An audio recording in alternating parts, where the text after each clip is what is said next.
McKillop Family Services is introducing the Viewpoint feedback survey system. There are two purposes for this. First is to give our clients, both young and adult, an opportunity to feedback on the quality of the service that they receive. This will provide us with information about how we can improve our services. But a second and even more important reason is that these feedback surveys can be linked into the planning process to enable us to offer a specifically better service for the individuals concerned. So two key functions, one to provide feedback and second to provide input into the planning process. Hi, I'm Steve Gilbert. I'm going to be introducing you to Viewpoint through some of the slides in this presentation. You'll be able to see my details on the last slide of the series, and hopefully if you need any help when you're introducing Viewpoint, you'll give me a call, either myself or Joan Brain, who's our other administrative assistant, who will help you as well. Viewpoint, as you can see, is a web-based software program, so any computer which can access the internet can access Viewpoint, and promotes individual and collective participation by our clients. It's an interactive computer-based system. It's basically a self-interviewing tool to be used by our clients, and also is used as a management reporting system. It's being used by 130 local authorities across the United Kingdom and also by the Department of Children's Protection in Western Australia. And we think it may well be adopted by DHS in Victoria. The questionnaires are partly based on Looking After Children framework and have been refined over 10 years. What we've done is develop specific questionnaires for the Family Resource Centre, out-of-home care services, family services, disability, refugee services, heritage and homelessness services. These will be rolled out over 3 years. At the moment, out-of-home care, there are 3 different questionnaires depending upon the age group we're concerned about. Included in all the questionnaires, there are 12 questions which arose from the paper survey that was done in 2012, and you may have been part of that. How does it fit into McKillop's structure? Well, at the central office we have the initial startup place, monitoring of what happens in Viewpoint, and the help desk, which is me and Joan Brain. At your local level, there'll be a local administrator who registers any new clients, as well as provides any local help, and also organises any laptops that need to do that. We'll set up from central all the initial list of clients, but any new clients have to be maintained by the local admin person. And then the managers, the team leaders, case managers, residential care and foster carers can deliver and review the surveys as they are done. So they can be used in case planning, used in supervision, and also used for monitoring concerns and management review. The basic step is for case managers and or for residential staff to invite children and young people and adults to use Viewpoint. You're invited to encourage all young people and children in care aged 5 to 18 years, as well as adults in our services, to use Viewpoint as a step in participating in their care planned process. This is really useful for them because they then have a direct say in things which matter to them and will often reveal things to a computer which they will not reveal to the ordinary staff member. There's documentation to guide how you use the system, in particular procedure, COP50, the Viewpoint procedure, which is the basic outline, and then more directly the one which is the guide for administration, COF51, the one which is a guide for operational staff and how they actually introduce the young people, which is COF52. Then there are 2 handouts, COF53 as well as COF54.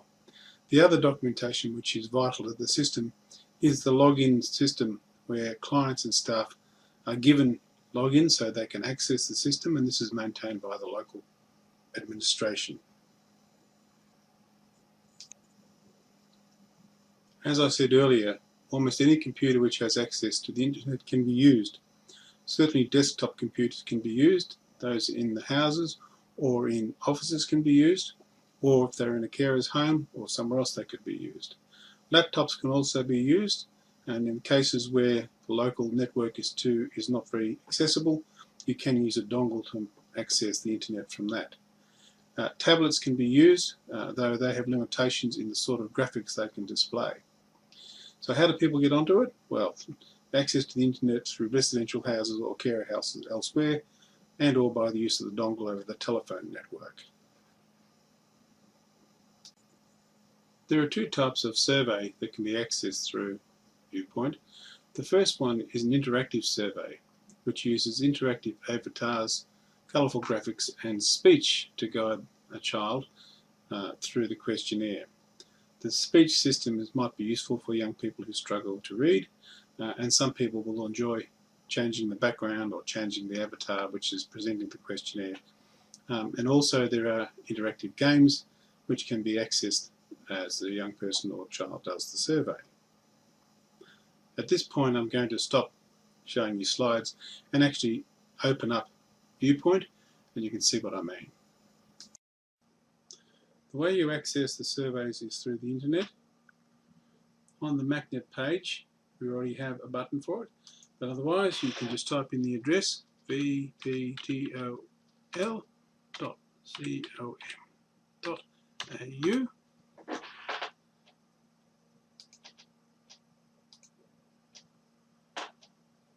and there it pops up. In order to get into it, you have to put in the organisation you're from, which is MACKFS, Mackillop Family Services, and a login and ID and a password.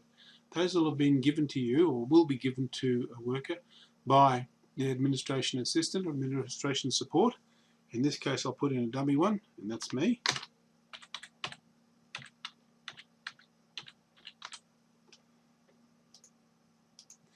They're the same.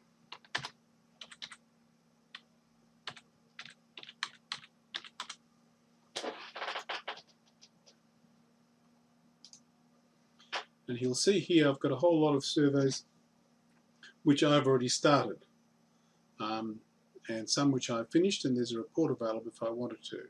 So what I'll do is I'll resume one of the 10 to 15 care plan ones so you can see what it looks like.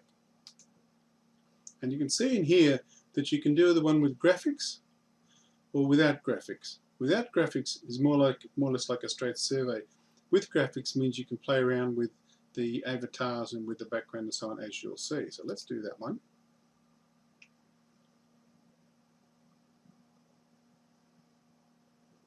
It takes a while to load up all the files in order to do the graphics. That's why the non-graphic version is sometimes might be better, and for older young people and for adults the non-graphic version may well be the preferred one. In fact, for adults it would definitely be the preferred one.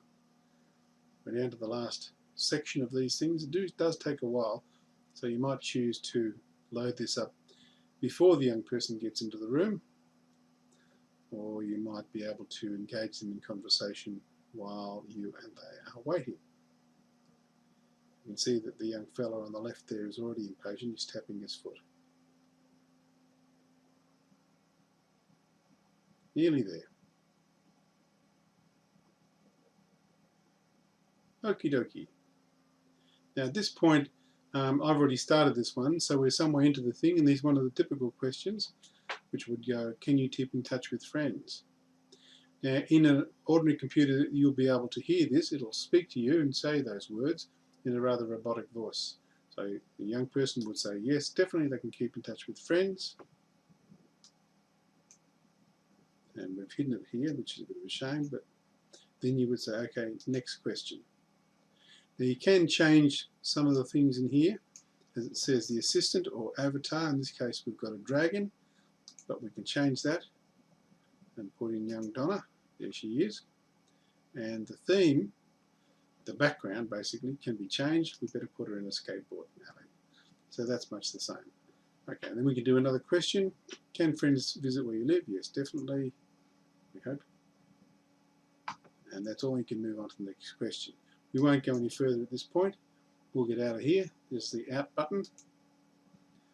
Are you sure you want to exit? Yes, we are.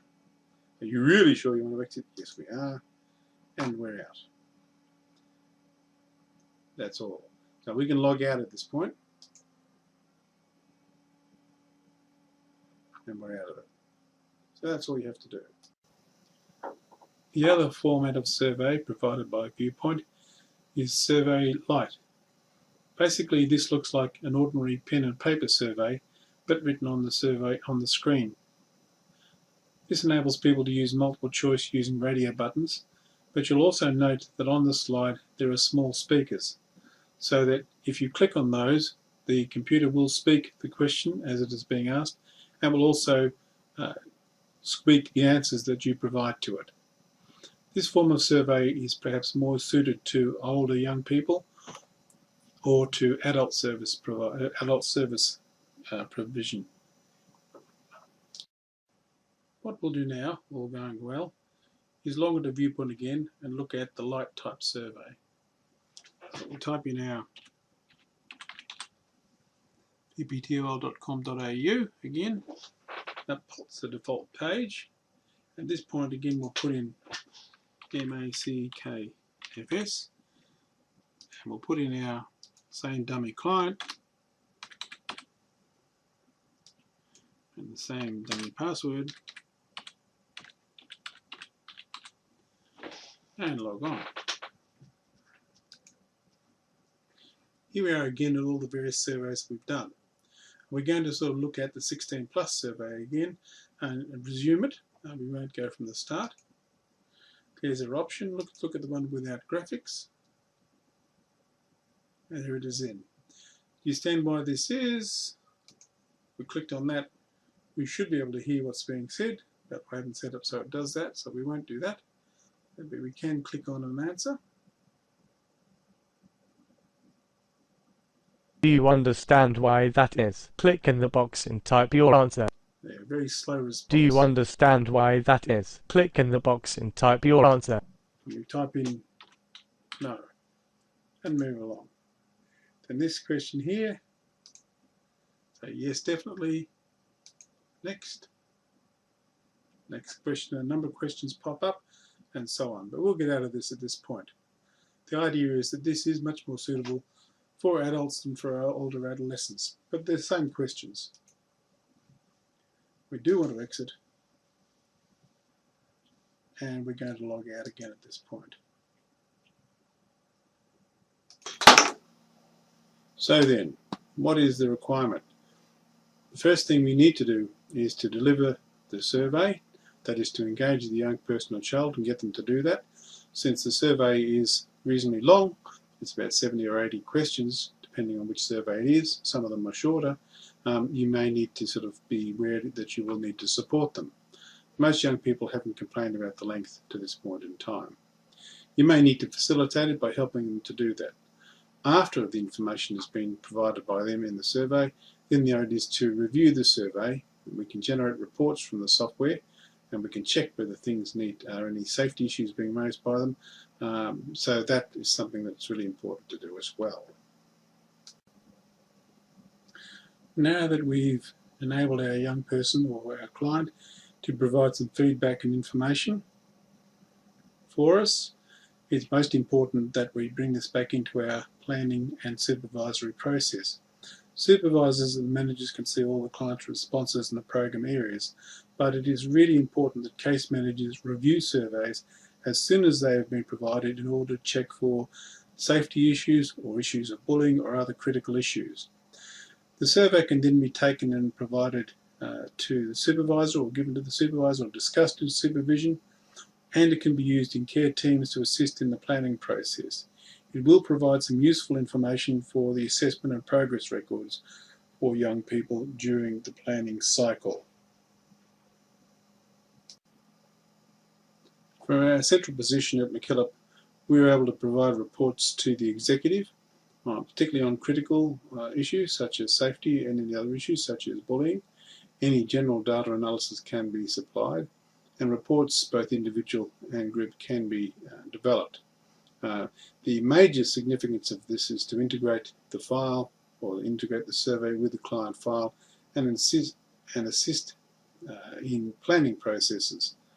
Okay. In the future, we're hoping that there'll be more information for you, and also DHS may adopt it. And finally, help is around the corner. In the first instance, if you've got some concerns about it, you can check with your administrative support, and then you could ring up the help desk, which is Joan Brain, the administrative support for the Quality and Compliance team, or myself, Steve Gilbert, the Quality Improvement Coordinator with the Quality and Compliance team. Happy surveying, guys.